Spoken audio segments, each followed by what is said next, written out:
welcome to part 4 of the Student Wellness Sports Nutrition series. Part 4 is titled Tune In, Trusting Your Body's Signals. In part 4 today, we'll be talking about how we can listen to your body, starting with honoring hunger and fullness to get adequate nutrition while listening to your body, ways to see if you're underfueling and need to eat more to supplement your activity, and also how to work out for strength over size and not aesthetics. So a note on hunger and fullness, it's important to remember that your body can't always predict what's about to happen. So if you have an intense workout ahead, your body and hunger cues aren't going to know how much fuel you're about to need, which is why it's important to plan ahead. Exercise itself can also blunt hunger. So if you've ever done a really intense workout, you might notice that your hunger goes away right after and you're not super hungry. This does not mean you don't need fuel. It's just an effective exercise. Being busy can also blunt hunger. So if you've ever worked through lunch, completely forgot because you had so many assignments and things on your mind, this could also be because you were busy. So this is where practical and planned hunger comes in. So this is choosing to eat even if you're not hungry yet, because you know your body will need that energy soon. We talked about how eating before a workout is really effective in making sure you have a good and solid workout and feel good in your movement. And this might take some practical or planned hunger, for example, if you're working out in the morning when you're not super hungry. So using this strategy as a way to make sure we're staying properly fueled, even when we don't have the hunger and fullness cues that are going to get us there. I want to talk about also some signs of underfueling. So if maybe your hunger cues aren't adequately fueling you, some athletes may actually be undereating without realizing it.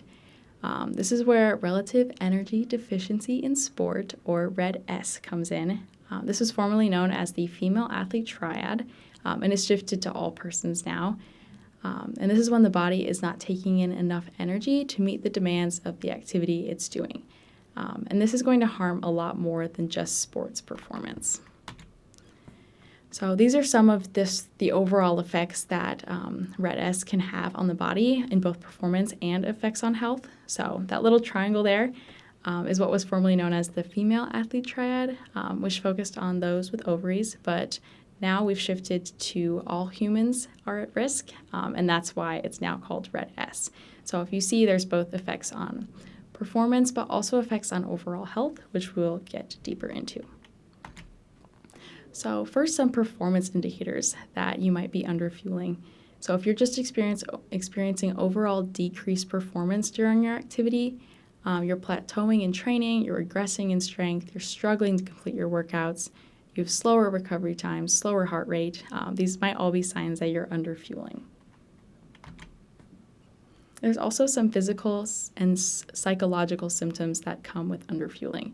So some basic physical symptoms, chronic fatigue and low energy levels because you're not fueling enough, getting more frequent injuries such as stress factors, experiencing a loss of menstruation, getting ill frequently, having trouble sleeping, hair loss, abdominal pain, and then some psychological symptoms, if you're more irritable, experiencing some depression, social withdrawal, or you're having a preoccupation with food and exercise. So if your thoughts are constantly thinking about what you're going to eat next, what you just ate, you're constantly thinking about your next workout, this may be a sign that you're not getting enough food and your body's trying to subtly tell you that you need more by making you think about it more. So I also wanted to talk about body image today. So as athletes, it can be a real struggle when it comes to comparison and looking at how your body looks in movement to someone else's. For example, also with high school athletes coming to college and having that identity of an athlete stripped and trying to figure out where you fit in. So just wanted to talk about a couple of strategies for helping body image. The first is just focusing on what your body can do and shifting towards gratitude rather than what your body looks like. So instead of thinking about how you look when you run or lift, focusing on the activity itself. My legs let me run this far, my body let me lift this heavy, can be a good way to shift away from negative body image. Also challenging the myth that success is going to require a specific body type in your sport.